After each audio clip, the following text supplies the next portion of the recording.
합니까? 재판이 진행 중인 드루킹 데트글 사건으로 지난 대선의 공정성에 심한 회의를 자아내고 있는 마당에 최근에 이르러 밝혀지고 있는 울산시장 선거 개입 사건은 3.15 부정선거를 무색해 하는 희대의 선거 농락 사건으로 민주주의의 근간을 훼손하고 헌법 체계를 무너뜨리는 중차대한 범죄라 할 것이며, 많은 국민들이 금년 총선에서도 부정선거가 자행될 것이라는 의심을 감추지 못하고 있는데, 울산시장 선거 부정이 문재인 대통령의 의중에서 나온 것인지, 아니면 주변 인사들이 대통령 의중을 받들어 기획한 것인지 대통령이 직접 소상히 밝혀야 합니다. 본인이 총리 재임 중일 때 국정원 댓글 사건에 대하여 마치 부정선거라도 한 듯이 공격하던 현 집권 세력이 그보다도 200배나 더 중하다는 드루킹 사건에 대하여는 한마디 부끄러움의 표시도 없는 데 대하여 분노하지 않을 수 없고, 이는 조직적이고 계획적인 범행으로 보이는데 그 수혜자인 대통령이 그에 대한 견해를 국민 앞에 밝혀야 할 것입니다. 법무부는 2019년 10월 30일 형사사건 공개 금지 등에 관한 규정을 만들어 검찰이 수사 중인 형사사건에 관하여 오보를 낸 언론사는 검찰청 출입을 제한하겠다고 하면서 오보 여부는 자신들이 판단하는 것으로 되어 있는 내용을 발표한 바 있습니다. 이는 언론 자유의 본질을 침해하는 것으로 노골적으로 헌법에 도전하는 행위입니다. 법무부 장관이 검찰 수사 상황을 사전 보고받겠다는 발상 또한 검찰 수사 독립의 원칙을 아는 사람이면 생각할 수 없는 일입니다. 심지어는 법원이 발부한 압수수색 영장도 집행을 거부하는 청와대의 안하무인적인 태도를 보면서 헌법이 밟힌 데에 대한 탄식을 금할 수 없습니다. 공수처는 또 웬 말입니까? 헌법상의 기구인 검찰 위에 초헌법 기구인 공수처를 법률로 설치하는 발상은 헌법 부정 세력이 아니고는 만들어낼 수 없는 짓이며, 이는 독재국가를 완성하려는 야욕을 드러낸 것으로 밖에 볼 수 없습니다. 문재인 대통령은 기회 있을 때마다 촛불에 의한 대통령임을 천명하고 있습니다. 그것은 촛불을 헌법 위에 상위 개념으로 두고 촛불로 헌법을 유린해도 된다고 하는 사고에서 출발한 것이 아닌가요? 이러한 생각이 철저히 오류기를 바라면서 대통령이 직접 소견을 밝혀주길 바랍니다. 아울러 여권 주변에서 헌법 개정 시에 자유를 삭제해야 한다, 기독교를 억압해야 한다, 토지 사유화를 억제해야 한다느니 하다가 드디어 주택매매 허가제를 해야 한다는 등 반헌법적이고 사회주의적인 언사들이 불쑥불쑥 튀어나오는데, 이것이 정말 문재인 정부의 진심인지를 밝히기 바랍니다.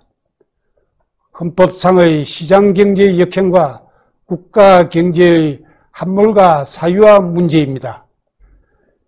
기업이 활발하게 작동할 여건이 되면 투자가 일어나고 그에 따라 일자리가 창출되어 고용이 증대되며, 이는 소득의 확대로 이어지고 소비를 촉진하여 재투자를 유발함으로써 경제가 발전한다는 것이 상식인 시장의 법칙이고, 이를 조장하여야 하는 것이 정부의 책무임에도 문재인 정부는 시장의 법칙을 역행함으로써 시장의 반란을 자업자득하고 있습니다. 정부 주도의 소득 주도 성장, 주 52시간 근무 등은 국가 경제를 망치는 정책으로 이미 그 부작용이 심각하게 드러났음에도 전혀 수정할 기미가 없습니다. 문재인 정부가 펼치고 있는 탈원전 정책은 어리석은 정책, 서민 적대적 정책이라는 지적을 받기에 충분하고, 결국은 전력 공급의 안전성을 해치고 전기 요금은 대폭 올리는 한편 세계 최고 수준의 국내 원전 기술을 붕괴시키고 온실가스와 미세먼지 배출을 더 늘릴 것입니다. 탈원전 때문에 우리나라는 지난해 OECD 국가 가운데 유일하게 석탄 소비가 증가한 나라가 되었습니다. 원전을 대체한답시고 전국에서 벌어지고 있는 태양광 사업의 이용률은 극히 낮고 우리 자연 환경에 적합하지도 않다고 합니다. 태양광 사업은 국민 세금인 보조금 빼먹기로 변질되어 가고 있고 보조금은 운동권 시민단체의 먹잇감이 되어가고 있다는 말도 있습니다. 또한 물 부족 시대에 돌입하여 물 확보가 국제적 과제가 되어 있는 마당에 수중보를 철거하겠다는 정책은 시대의 역행으로 국가 경제를 망치는 일이라 하지 않을 수 없습니다. 더욱 경악스러운 것은 국가 경제를 사유화하고 있다는 것입니다. 나라의 빚으로 인한 재정의 건전성은 아랑곳하지 않고 방만한 확장 예산으로 곳곳에 퍼주기 복지에만 골몰하고 있습니다. 심지어 대통령의 자의적 판단에 의한 선심행정을 제어하는 장치인 예비 타당성 조사 제도까지 무너뜨리면서 폐허되는 곳에 개인 돈처럼 국가 예산을 소비하고 있습니다.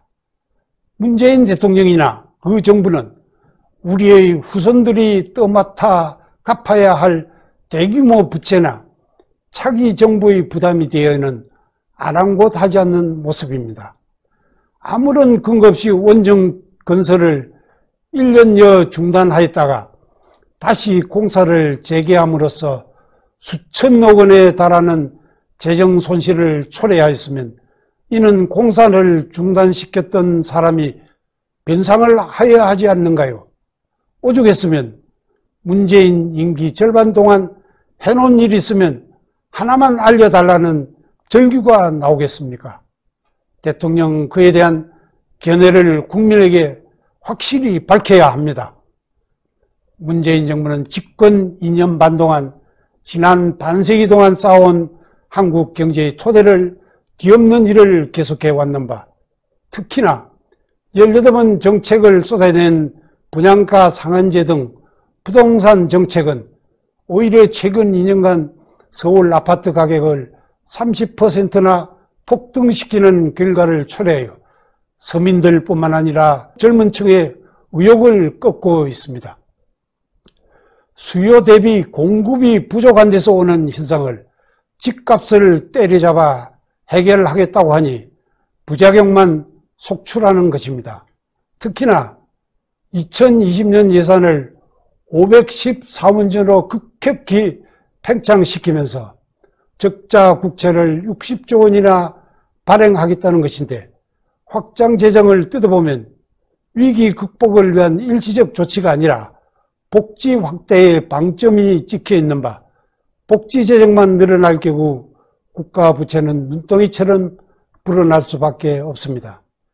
예산 가운데 보건, 복지, 노동 관련 예산 181조 원은 전년 대비 무려 12.8% 증가한 것이어서 이는 총선용 선심 예산이라고 단정할 수밖에 없습니다.